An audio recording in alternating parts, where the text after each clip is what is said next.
શ્રી કૃષ્ણ, જય માતાજી. Welcome to our new blog. કેમ છો બધા? મજામાં જ હશો. અને વાગી ગયા છે સવારના 5 વાગે. આપણે ફ્રેશ થઈ ગયા છે, ઉઠી ગયા છીએ અને હવે આપણે બનાવવાનું છે ટિફિન. અને બહાર તમે જુઓ હજુ તો અને થોડી ઠંડી બી ચાલુ થઈ ગઈ છે હવે, એકદમ લાઇટ. અત્યારે સવારે ઠંડી લાગે થોડી. હજુ તો અંધારું છે. આજે તો ચકલાઓ બી નથી બોલતા, કાગડા બોલે છે. અને આવું કંઈક છે સવારનું વાતાવરણ. જો ફૂલ અંધારું છે. એ છોકરાઓને જવાનું છે કોલેજમાં, તો એ બે જશે એટલે આપણે એના માટે બનાવવાના છે ટિફિન. તો ટિફિન બનાવી લઈએ, પછી પાછા મળ્યા અને તમને અમારા ભગવાનના દર્શન કરાવી દઉં. હવે હું છે ને ટિફિન બનાવી લઉં, પછી પાછા આપણે મળ્યા. આગળ ડેલી રૂટીન તમને બતાવીશ કે શું ચાલે છે મારું. સવારના 5 વાગ્યાથી ગુડ મોર્નિંગ થઈ જાય. ફ્રેન્ડ્સ, વાગી ગયા છે 6 અને મારા ટિફિન થઈ ગયું છે રેડી, ભરાઈ ગયું છે, બેગમાં મુકાઈ ગયું છે. અને હવે આપણે છોકરાઓને ઉઠાડવાના છે. તો ચલો એક ઉઠાડીએ. બેવને આજે એક સાથે જવાનું છે, નહીં તો તેઓ આગળ પાછળ જતા હોય છે. પણ આજે એક્ઝામ ચાલુ છે, તો એ લોકોને 6:30 વાગે તો જવાનું હોય ઘરેથી. 7:30ની ટ્રેન પકડવાની હોય. તો હવે આપણે છોકરાઓને ઉઠાડીએ. તો ચલો, જો અહીંયા બહાર તો જે બધા સૂતા છે. હેલો રોની, ગુડ મોર્નિંગ. તો ગાઈઝ, આ છોકરાઓને છે આજે એક્ઝામ. વાગી ગયા છે 6:30 અને 6:30 વાગે બેવ જાય છે કોલેજમાં. Hello Gatu, good morning. Good morning. અને આ સાબજી જાય છે મૂકવા. કોલેજમાં નહીં, સ્ટેશન સુધી. તો બેવને બેસ્ટ ઓફ લક મારા તરફથી અને પૂરા યુટ્યુબ ફેમિલી તરફથી. Gatu, best of luck. એને તો હજી ઊંઘ આવે છે. ચલો, છોકરાઓ જાય છે રેડી થઈને. જય શ્રી કૃષ્ણ. અને આવું કંઈક છે બહારનું વાતાવરણ. મસ્ત ઠંડી છે, બારીક. Bye bye. ને સાબજી જાય છે મૂકવા માટે સ્ટેશન. તો ચલો, છોકરાઓ તો વયા ગયા 6:30 વાગ્યામાં. હવે આપણે આપણું કામ કરીએ. સાબજી હમણાં સ્ટેશન પર મૂકીને આવી જશે છોકરાઓને.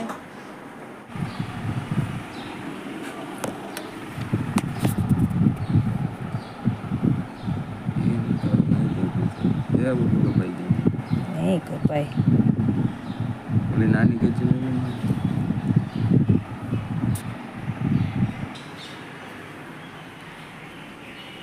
તો ફ્રેન્ડ્સ, આ તમે જોઈ શકો છો, આ કબૂતરની હાલત બિચારાની એટલી ખરાબ થઈ ગઈ કે એની કન્ડિશન, એના ચોંચના અંદર દાણા બી એમનેમ છે. એ ખાતું હતું અને અમારા ઘરે લઈ આવીને એની ડેથ થઈ ગઈ છે બિચારાની.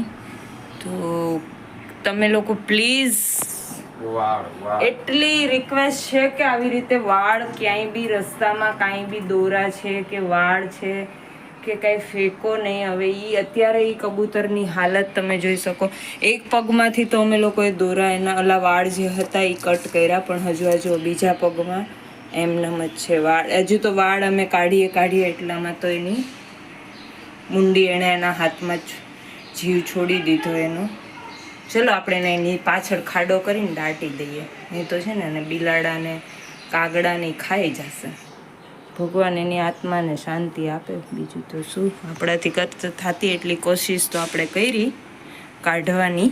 તો ફ્રેન્ડ્સ, હવે આ સેટ લઈને જાય છે નીચે ગ્રાઉન્ડમાં, ક્યાંક ખાડો કરીને એને અંદર દફનાવી દેશે. બાકી તો એને કૂતરાને ઉંદરડાને એ કોતરી નાખશે આખું. એટલે હવે નીચે. તો ફ્રેન્ડ્સ, હવે આ સેટ અહીંયા એની દફન વિધિ કરવા માટે બેસી ગયા છે, ખાડો કરે છે. એનું મોત લખાયું છે આ બાના પર, અને તમારા હાથમાં લખાયો.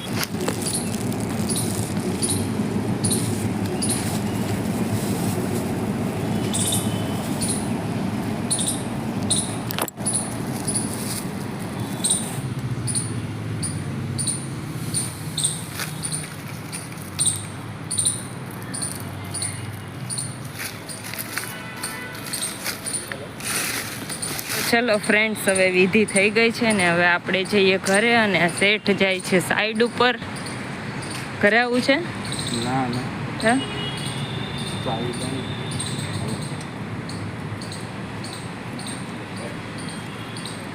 અને આ બેને જ છે ને કાંઈક કર્યું હોય છે, અહીંયા બેઠા છે ને. ના ના એ તો બે જો એ તો કાંઈક લેતી હતી.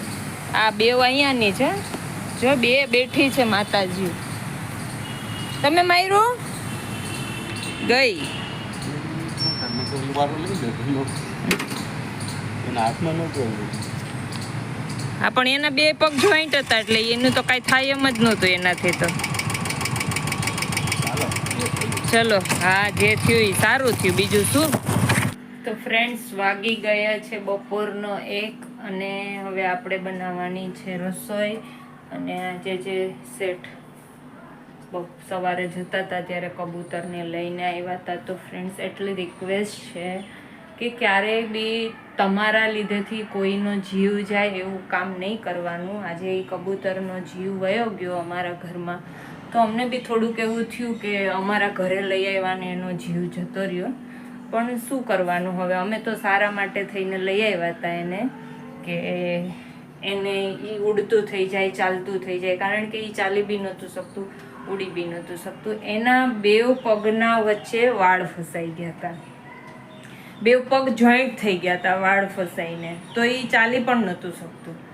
તો અમે લોકોએ બેવ પગ તો છૂટા પાડ્યા, પછી એક પગમાંથી વાળ કટ કર્યા અને બીજા પગમાંથી હજુ તો અમે વાળ કટ કરતા હતા. તો એના ચોંચના અંદર દાણા બી એમનેમ હતા કે એના ગળે નહોતા ઉતર્યા. એ દાણા ખાતું હશે તો અંદર દાણા બી એની ચોંચમાં એમનેમ હતા. તો અમે જસ્ટ હજુ તો વાત જ કરતા હતા કે આની ચોંચમાં તો દાણા બી એમનેમ છે એમ કરીને. તો કે ચલો આપણે પાણી પીવડાવીએ. તો અમે જેવું એને પાણી પીવડાવવા ગયા એવો જ એણે એનો જીવ છોડી દીધો. પછી તો શું કરવાનું હવે, એ બી એનું એટલો જ હશે એનું જીવનદાન. તો એને અમારા ઘરે આજે આવી રીતે મોક્ષ મળી ગયો છે. ધાગા છે, કોઈ વાગી જાય એવી વસ્તુ છે કે એવી રીતે ક્યાંય બી રોડ પર ન ફેંકો એમ. બાકી કંઈ આપણું ઓલું છે નહીં કે આજે આ એ પક્ષી હતું, મૂંગું જનાવર હતું, એને વાગી ગયું. હવે એ કોઈને કહી ન શકે કે એ કાંઈ કરી ન શકે, પોતે જાતે બી કાંઈ કરી ન શકે. એને કોઈક હેલ્પ કરે તો થાય. અને આ તો હવે એ જતા હતા સવારના સાઈડ પર, તો નીચે ત્યાં બાઈક આગળ જ બિચારું બેસી રહ્યું હતું. તો બિલાડીઓ એના પાછળ પાછળ દોડતી હતી, તો એ પોતે દોડી નહોતી શકતું. તો એ ઘરે લઈ આવ્યા કે ચલો હું એને વાળ કાઢી નાખીએ આપણે પગમાંથી, તો કે એ નીકળી જાય ને એને ચાલતું થઈ જાય કે ઉડતું થઈ જાય. પણ એના નસીબમાં નહીં હોય.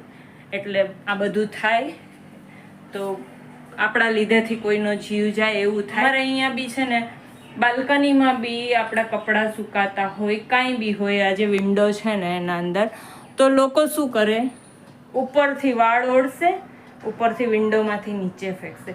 પણ એમ ના વિચારે કે નીચે લોકો રહે છે તો એની વિન્ડોમાં જશે. ઘણીવાર તો પવનના લીધે આખાને આખા ગુચ્છા અંદર આવી જાય કે આપણે ઉપાડીને બહાર ફેંકવા પડે, ઘરના અંદર આવી જાય છે. તો પણ એવું શું કામ કરવાનું? તમને ડસ્ટબિન આપ્યું છે તો તમે કચરાના ડબ્બામાં નાખો ને. તમારા ઘરેથી ડેઈલી સવારના કચરાવાળો કચરો લઈ જ જાય છે, તમારે ક્યાં પર્સનલી ફેંકવા જવો પડે છે? તો એવું નહીં કરો. પણ છે હવે માણસ આદતથી મજબૂર હોય કે શું કરે, એક જાતની છે ને હેબિટ પડી ગઈ હોય કે એ જ કરવાનું એમ. અને આજે મેં છે ને એક નવું કામ કર્યું. કરતી હતી હું કટિંગ. અહીંયા મારે બ્લાઉઝનું કટિંગ કરવાનું ચાલુ હતું. જો તો ફ્રેન્ડનો ફોન આવ્યો, તો ફ્રેન્ડ સાથે ફોન પર વાત કરતાં કરતાં ઉલટું કટિંગ કરી નાખ્યું છે. તો હવે આપણે એને પાછું સુધારવાનું છે. હવે એ વિચારવાનું છે કે કેવી રીતે સુધારશું, શું કરશું, નવું કપડું લાવશું. અગર જો બની જશે તો એમાં ને એમાં બનાવશું, ને નહીં બને તો એનું કંઈક સોલ્યુશન લાવવું પડશે. આવું છે. એટલે વધારે પડતું છે ને કામમાં ધ્યાન દેવાનું, બીજા બધે નહીં દેવાનું. કારણ કે આજે મેં જ આવું નવું કાર્ય કરી નાખ્યું છે. તો હવે જોશું એનું આપણે શું કરશું. તો ફ્રેન્ડ્સ, શેઠ આવી ગયા છે જમવા માટે અને લઈને આવ્યા લીલા કાંદા. અને કે મારે લીલા કાંદાનું શાક ખાવું છે, તો આપણે અહીંયા બનાવી દીધું છે લીલા કાંદાનું શાક. સુધારીને વઘારી દીધા છે. મન થઈ ગયું ખાવાનું. મારે તો અહીંયા અત્યારે બનાવવું ને, તો તમારે કોઈને લીલા કાંદાનું શાક અને રોટલી ખાવી હોય તો આવી જાજો. રેડી થઈ ગયું. બને છે હજુ. માથે લઈ જાવ ગેસની માથે. હે મેં તો કીધું થઈ ગયું એમ. તું કે કહેતા હોય તો ગેસ ઉપર બેસી જાવ. હું તો મસાલો પછી નાખજો તમે. હું બેસ જાત. મસાલો તમારે જ નાખવાનો છે ને, પછી વધુ તો મસાલો નાખો ને. હું બની જાઉં મસાલો શાકનો. ચલો શાક ચડી જાય. મારે અત્યારે રોટલી બની ગઈ હોય તો આ વચ્ચે તમે મને રોકી કોંદા બનાવવા. બનાવી નાખો. રોટલી બનાવી નાખો. कोंदानु शाक ना रोटली. चलो हम आटा गूंद लेते हैं, फिर मिलते हैं रोटी खाने पे. हम 2 ही जन है नहीं, थोड़ा आटा पड़ा है सुबह का, तो सुबह का आटा ले लेते हैं और थोड़ा आटा गूंद लेते हैं और रोटी बना लेते हैं, फिर खा लेते हैं, फिर उसके बाद वापस मिलेंगे. और आज मैंने है ना ऐसा काम किया है कि उसके पीछे हमको खर्चा करना पड़ेगा. क्या?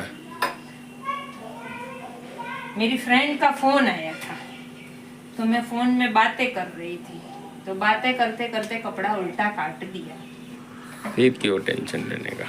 टेंशन नहीं, लेकिन हमें तो 30 रुपए का 40 रुपए का घाटा हो गया. 40 रुपए का घाटा हो गया ना. वो तो अपनी गलती से हुआ ना. हाँ तो मेरी गलती से हुआ. ऐसे कस्टमर बोलते थे ना 300 का 250 ले लो ना, तो मैं मना करती हूँ कि वो तो फिक्स रेट है ना, उसमें नहीं कर सकते क्योंकि नहीं, वो तो मैं मना करती हूँ कि नहीं भाई मेरा 300 रुपए का रेट है तो मैं 300 ही लूंगी, उसमें मैं 1 रुपया भी कम नहीं लूंगी. लेकिन यहाँ पर मेरी ही गलती थी. वो तो जिसका गलती उसको भुगतना पड़ता है. हाँ तो भुगतेंगे ना. हाँ, भुगतना ही पड़ेगा. कस्टमर को नहीं बोल सकते. कस्टमर को नहीं, कस्टमर भगवान का रूप होता है. यस, बराबर ना. वो Yes, है तो yes. हम है, 100% तो उसको कुछ नहीं बोलने का. जो है वो हमें बना के दे देना. बना के दे देना. ઓકે. તો ફ્રેન્ડ્સ અહીંયા છે ને મારા સાસુ સસરાનો વિડીયો કોલ આવી ગયો છે અને એ ગયા છે મથુરા. તમને કેમ છે? હલાય છે હવે કે? અચ્છા, દવા ચાલુ છે ને હજી? અચ્છા.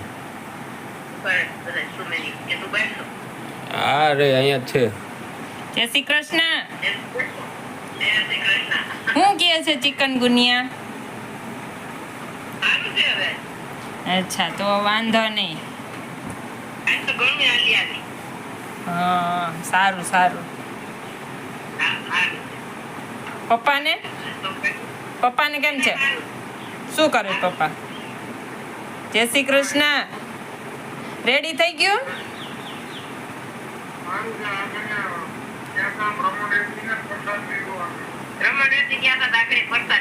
અચ્છા. અચ્છા બોલો બીજું. હા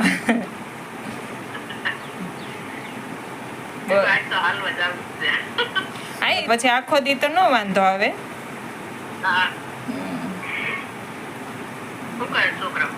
છોકરાઓ કોલેજમાં.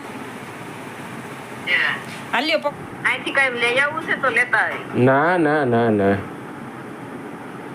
તો ગાઈસ વાગી ગયા છે રાતના 7:45 અને આ છે ને મમ્મીએ મને કીધું થોડો બ્લોગ બનાવતા હસવા માંડ્યો, એને ગેમ રમવાનો ટાઈમ મળી ગયો નથી. ના ના, એ ગુસ્સે થઈ ગયો. એના ફ્રેન્ડનો ફોન આવ્યો. શું રમવા? Free free fire. ફાયર રમવા. આ ભાઈ બોસ છે એના ટીમના, એટલે એને ધમકી આપીને ઓલાને એમ કીધું કે હું ફોન કરું ત્યાં તું નથી આવતો, હું નહીં આવું, ને પોતે અત્યારે ફ્રી ફાયર કરીને ઘરે બેસી મોકલી દીધો. અને અટાણે પોતે જો ફ્રી ફાયર રમે. પાર્સલ લીધું. મોબાઈલ જ જપ્ત કરી લેવાનો કે તિજોરી મૂકો. ફ્રી ફાયર રમતા હોય ને. આનો ને હા તો હા, પાકું પાકું. ચલો અહીંયા બને છે રસોઈમાં શું બને છે આજે? આજે છે ને રસોઈમાં બનાવ્યો છે રીંગણાનો ઓળો, રોટલી અને રોટલા હજુ બનાવવાના બાકી છે. એક છોકરો રોટલો નથી ખાતો એટલે ઈ છોકરા માટે આપણે બનાવી રોટલી અને 3 જણ કોણ માટે હોય? હા. હા છોટીઓ રોટલા નથી ખાતો લગન પછી રોટલા જ ખાવા જોઈએ. એટલે છોટિયા માટે બનાવી રોટલી અને મોટીઓ હાલો. રોટલો ખાશે અને અમે 2 જણ રોટલો ખાશું. એટલે અમારા લોકો માટે બનાવવાનો છે બાજરીનો રોટલો. બાજરીનો રોટલો બનાવીશ પણ મને બહુ આવડતો નથી તો મારા રોટલાના કોઈ દાંત નહીં કાઢતા. મને બહુ આવડતો નથી રોટલો બનાવતા. જેવું આવડે એવો હું બનાવીશ. કાઢે ને કાઢવા અમારે જ દેવા. ખાવો છે એટલે ચાલશે. આપણે કોઈ મહેમાનને રોટલા ખવડાવતા નથી ઘરે બનાવીને કારણ કે મને આવડતા નથી. એટલે હું મહેમાન માટે રોટલો ન બનાવું. છે આપણે દેશના માણસો બનાવે ને એવો રોટલો આપણે ન બનાવી શકીએ. ઈ લોકો તો આ તાવડી આના કરતા મોટી હોય ઈ લોકોની. એક રોટલો ખાઈ બીજો માંગે નહીં. એક ખાઈ જ ન શકીએ. આપણું તો કામ નહીં એનો એક રોટલો ખાવો. મમ્મી તો આટલું નથી ખાતી તો બોલે તો ખાતી. એટલે આપણા પૂરતો આપણે બનાવશું જેવો મને આવડે છે એવો. એટલે એવું નહીં વિચારતા કે આને રોટલા બનાવતા નથી આવડતું. જો કે નથી જ આવડતું પણ મારે ખવાય એવો આવડે છે તો હું એવો તારે બનાવું. ખવાય એવો તો અમારે ખવાય એવો. હા એટલે આપણે ઘરે ખવાય એવો. મહેમાન ખાય એવો નથી આવડતો. ઓ ચાલે દોડે દેશમાં તો એવા મસ્ત બાઈઓ આમ કરતી કરતી એવા રોટલા બનાવતી હોય ને એટલે હું કેદી બનાવીશ. હવે હું બનાવ ક્યાં આવતા જન્મમાં રોજ બનાવવા માંડે એટલે બની જાય. તોય નો આવડે કેટલા ટાઈમથી. થોડાક તો આવડી ગયા હાવ નહોતા આવડતા એના કરતા. છો રોનિક બની ગયો હો. બઈનો વ્લોગ ના ગોળ ચક્કરમાં નથી બન્યો પણ ચાલશે. હેલો મૂકી તો દે. વો તો રે પણ મને કંઈક સરખો તો કરવા દે અને ગોળ બનાવી નખાય ટીપ ઓમ કરી. ટાપ ટીપ કરી. થોડુંક આમ સારે બાજુથી દબાવીને ગોળ કરી નાખવાનું હોય. ચલો ગાઈસ હવે આ જાય છે. બની તો ગયો. એક બાજુ પડ્યો. ચાલશે. ચલો બની જાય એટલે બતાડું પાછું. ગાઈસ રસોઈ બની ગઈ છે. વાગી ગયા છે કેટલા? 8 છે. ઘડિયાળ જો કાંઈ નથી. કરાવવા. આ છે ને વધારે ફૂદકે છે. પછી ક્યારેક બહાર જઈને કંઈક બોલવાનું થાય ને ત્યાં પછી હાવ પૂ થઈ જાય. પૂ સિસોટી થઈ જાય. ઘરમાં જ વધારે સવાસે થઈને ફરે છે. સિસોટી નહીં. ઈ તમને મોકો તો બોલવાનો ક્યાંક તો બોલો યાર. મોકો નહીં ત્યાં પછી હાલતું નથી પછી ક્યારેક. મારે જ બોલવાનું. ના હો બધે તાર નહીં બોલ. તો વિડીયોમાં બોલી દે. ચલ આજના વિડીયોનો એન્ડ આપી દે. તો guys, વાગી ગયા છે 8:30 અને અમારે રીંગણાનો ઓળો ને રોટલા થઈ ગયા છે તૈયાર ને અમે લોકો બેસી ગયા છે જમવા માટે. સાઈઝ ભૂલી ગઈ. હા ખાટી છાશ છે સાથે. મીઠી ભૂલી ગઈ. મીઠી ભૂલી ગઈ. ખાટી છે ગળી નથી. તો ચલો તમારે કોઈને જમવું હોય તો આવી જાઓ. અને બીજું શું બીજું? આજના વિડીયોનો અમે અહીંયા એન્ડ આપીએ છીએ. તો અમારો વિડીયો કેવો લાગ્યો એ કમેન્ટમાં કહેજો. વિડીયોને લાઈક કરજો, શેર કરજો અને સબસ્ક્રાઇબ કરજો. અને આજે છે ને અમારો ગટ્ટુ બી વિડીયોનો એન્ડ આપશે. મને નથી લાગતું. દાંત કાઢે છે. રાખ, રાખ. જો ભૂંગળું ખાય છે. અને ઈ છે ને સાકર નાખીને ગોળ રોટલીનું ભૂંગળું ખાય છે. તમે કોઈ ખાવ છો ઘરે ગોળ રોટલીનું ભૂંગળું? ઘણા લોકો वीडियो को लाइक करना, चैनल को शेयर करना, वीडियो चैनल भी को- शेयर करना, शांति रख, कैमरा ना हटा हाथ आगो ले. चैनल सब्सक्राइब करना और कमेंट करना. किस बारे में? आवाज कहाँ से आया? वीडियो कैसा लगा उस बारे में.